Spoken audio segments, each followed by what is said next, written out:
Welcome to Welling, for your spiritual well-being and your ministry overflowing.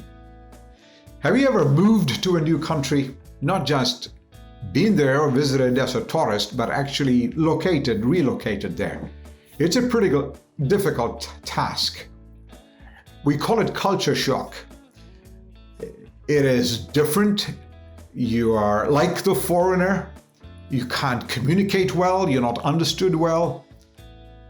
The most difficult thing about moving to a new country is to start again, beginning from scratch, point zero, into a new normal, which is going to get and take a while to get used to.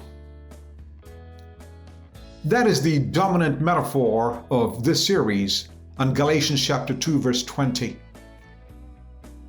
Preceding this unbelievable verse, which is the secret of the spiritual life, the Apostle Peter was struggling.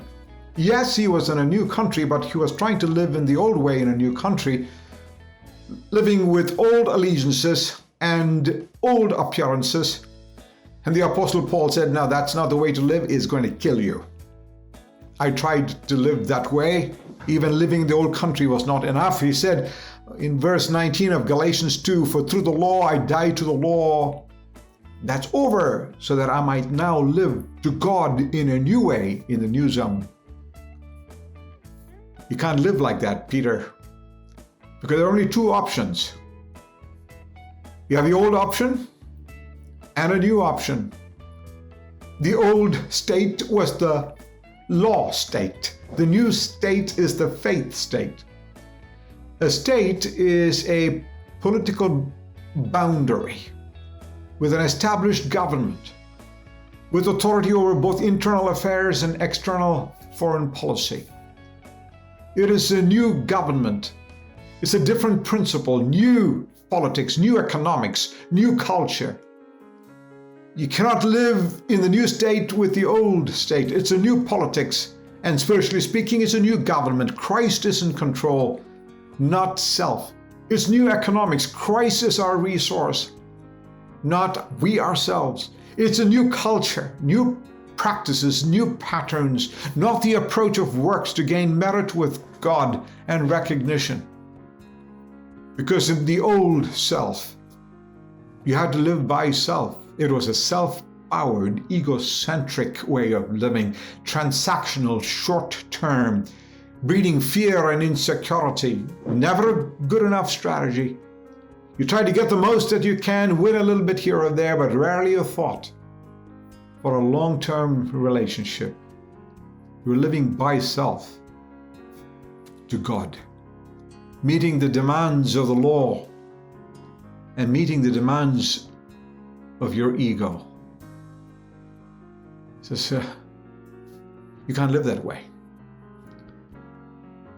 The story is told of a recent convert to Christ who, after a pastor's fine sermon, sought him out for clarification, and he said, Pastor, I'm not sure I've actually died to sin, but it makes me sick to my stomach on a regular basis. For Peter, he didn't die to the law. It made him sick on a regular basis internally. And Paul says, hey, move on, move over. Don't be spiritually tense, but be free to serve. Move to a new state, not self-powered, but Christ-powered. Not a self-egocentric, but a Christ-God theocentric. Live in a relational way by faith in the Son of God, His faithfulness to you and your faithfulness to Him. Permanent, it's born out of love. You can't go back, take a long-term orientation in trust and dependence, because you can now live the crucified life. You can now live the resurrected life, Christ living in you. You can live a transformed life.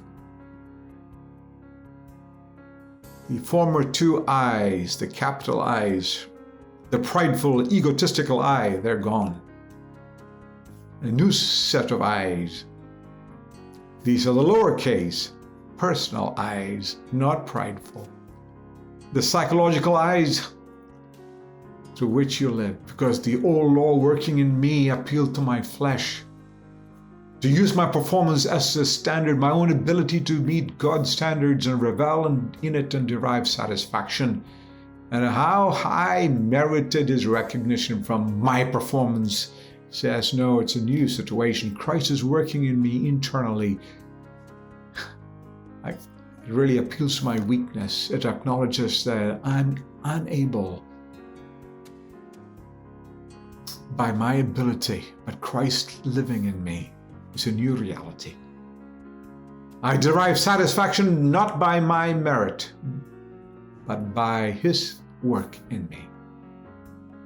I can be more consistent to increasingly grow toward remembering my new sphere, new state, and becoming more comfortable in it subjectively to what is true objectively. I read an article called Me, Myself, and I in the New York Times, and the writer, she talks about why we capitalize the word I. There's no grammatical reason for doing so, she says, because other languages don't do that. There's some languages that don't even have the word or the personal pronoun. It's just assumed. And she says maybe we should keep from self-inflation. Good advice, because the first two I's were the inflated self. The next two I's in Galatians 2:20 is the humble self, the dependent self. Say Galatians 2:20 with me. I have been crucified with Christ, and it is no longer I who live, but Christ who lives in me. And the life I now live in the flesh, I live by faith in the Son of God, who loved me and gave himself up for me. But I also close with another Me, Myself, and I, a poem written by a friend who calls himself the Birdbath Poet.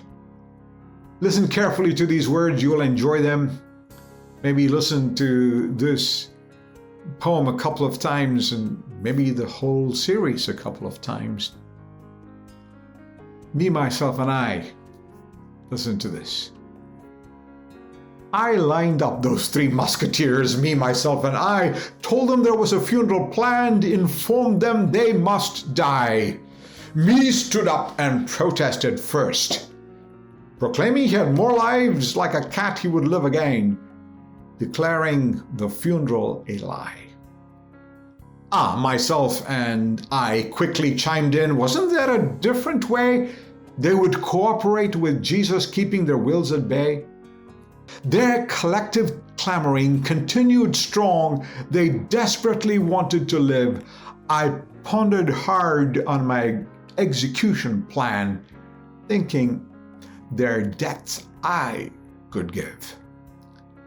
And I tried to kill them for many years and continually was at a loss until I realized the only way, Calvary's lonely tree, the cross. So one day we went for a walk. The conniving me, myself, and I lead them to the cross of Christ and inform them they had died. For I have been crucified with Christ, and I no longer live, for Christ is living through me, the new life he promised and gives. I still hear them screaming from their caskets, the pesky me, myself, and I. But as long as I stay close to the cross, I will no longer live their lie.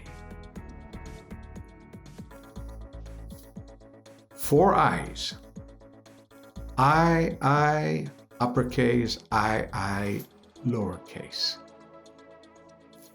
4 words. Christ lives in me. Say it again. Christ lives in me. One more time. Christ lives in me. The secret of your welling is His indwelling. Thank you very much.